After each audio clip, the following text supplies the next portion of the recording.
نبی صلی اللہ علیہ وسلم نے کہا داڑھیوں کو معاف کرو، نہیں کریں گے.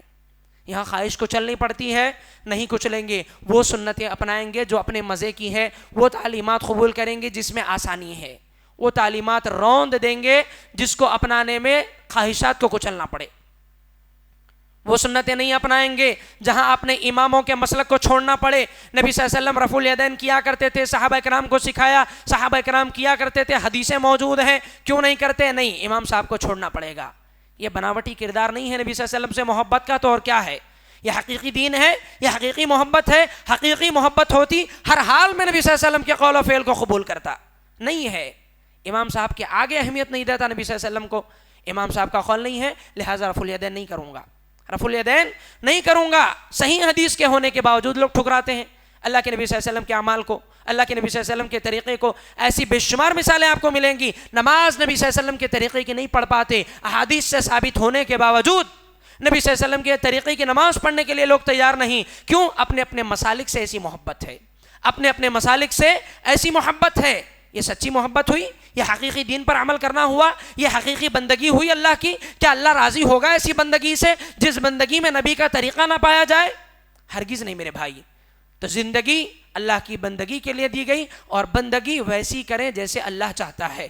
من مانی بندگی سے اللہ تبارک و تعالیٰ کبھی بھی راضی نہیں ہونے والا. بناوٹی کردار سے بچنے کی ضرورت ہے، ریاکاری سے بچنے کی ضرورت ہے، اخلاص کو اپنانے کی ضرورت ہے. کیونکہ یہ ریاکاری، یہ دکھاوا، یہ بناوٹی کردار، یہ ریاکاری شرک اصغر ہے. نبی صلی اللہ علیہ وسلم نے اسی لیے فرمایا ان اخوف ما اخاف علیکم الشرک الاصغر، میں تم پر سب سے زیادہ جس چیز کے معاملے میں ڈرتا ہوں وہ شرک اصغر ہے. صحابہ نے پوچھا اللہ کے رسول وہ کیا ہے؟ نبی صلی اللہ علیہ وسلم نے فرمایا الریا، دکھاوا کرنا، ریاکاری کرنا. نبی اللہ تبارک و تعالیٰ قیامت کے دن چھوڑ دے گا ایسے آدمی کو جو ریاکاری کے لیے کوئی عمل کرے گا، دکھاوے کے لیے کوئی عمل کرے گا. اس عمل کرنے والے کو اور اس کے عمل دونوں کو اللہ تبارک و تعالیٰ چھوڑ دے گا. تو دکھاوے سے بھی بچیں اور نفسانی خواہشات کے ذریعے جو عبادتیں کرتے ہیں اور نفسانی خواہشات کی وجہ سے جن عبادتوں کو چھوڑتے ہیں اس سے بھی بچیں اور ہر طرح کے بناوٹی رول سے بچیں.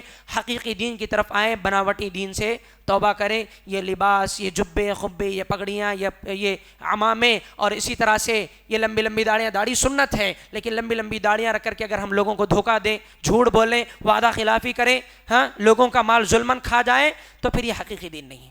یہ حقیقی دین نہیں ہے. حقیقی دین نام ہے اپنے آپ کو رب کے رنگ میں رنگ دینے کا. صبغۃ اللہ، سب سے بہترین رنگ کس کا ہے؟ اللہ کا رنگ ہے. ومن احسن من اللہ صبغہ ونحن له عابدون، اور اللہ کے رنگ سے بہتر رنگ کس کا ہو سکتا ہے؟ اور ہم اسی کی عبادت کرنے والے ہیں. تو اللہ کے رنگ میں اپنی زندگی کو رنگ دینا یہ اصل بندگی ہے.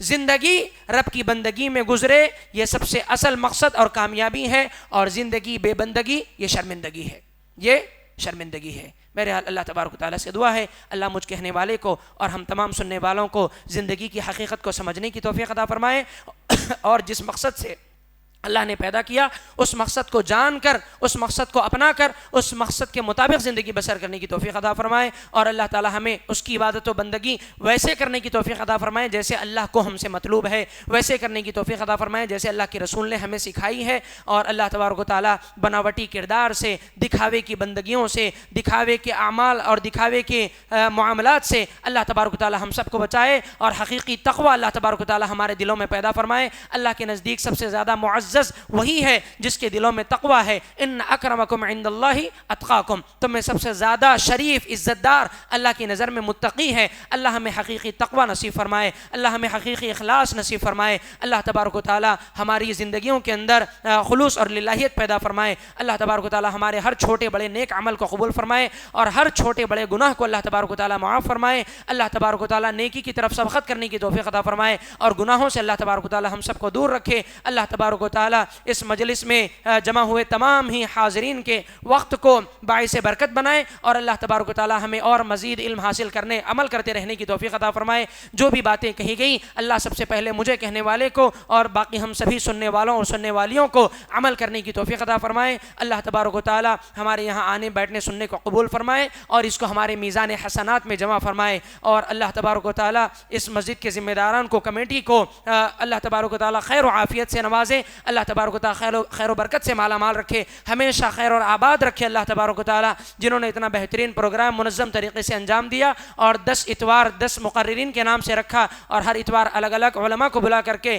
علم حاصل کر رہے ہیں اور علم کو تقسیم کرنے کی یہ بہترین کوشش اور کاوش کر رہے ہیں۔ اللہ تبارک و تعالیٰ اس مسجد کے سربراہان اور ذمہ داران کو ہمیشہ خیر آباد رکھے۔ اللہ تبارک و تعالیٰ اس مسجد کے نمازیوں کی تعداد میں، مصلیوں کی تعداد میں اور اس مسجد کے تمام ہی بہترین امور میں اللہ تبارک و تعالیٰ برکت پیدا فرمائے۔ اللہ تبارک و تعالیٰ سب سے پہلے ہم اس کا شکر ادا کرتے ہیں کہ اللہ نے ہمیں یہ موقع عطا فرمایا، اور پھر دوسرے درجے میں آپ تمام ہی حاضرین کا شکریہ ادا کرتے ہیں کہ آپ لوگوں نے اپنا وقت نکال کر کے یہاں فرصت سے بیٹھ کر کے ان باتوں کو سماعت فرمایا، اور تیسرے درجے پر میں اس مسجد کے ذمہ داران کا بھی شکریہ ادا کرتا ہوں جنہوں نے مجھ ناچیز کو اس قابل سمجھا کہ میں یہاں آ کر کے کچھ باتیں کتاب و سنت کی روشنی میں آپ کے سامنے اور آپ کے گوش و گزار کروں، اور اللہ تبارک و تعالیٰ ہماری اس محنت کو قبول فرمائے، اور جو کچھ بھی میں نے کہا ہے اللہ تبارک و تعالیٰ ہمیں اس پر عمل کرنے کی توفیق عطا فرمائے۔ آمین۔ اقول قولی ھذا استغفر اللہ لی ولکم ولسائر المسلمین وآخر دعوانا ان الحمد للہ رب العالمین۔ مزید علماء اور مقررین کے بیانات سننے کے لیے ہمارے YouTube چینل کو سبسکرائب کیجیے۔ جزاک اللہ۔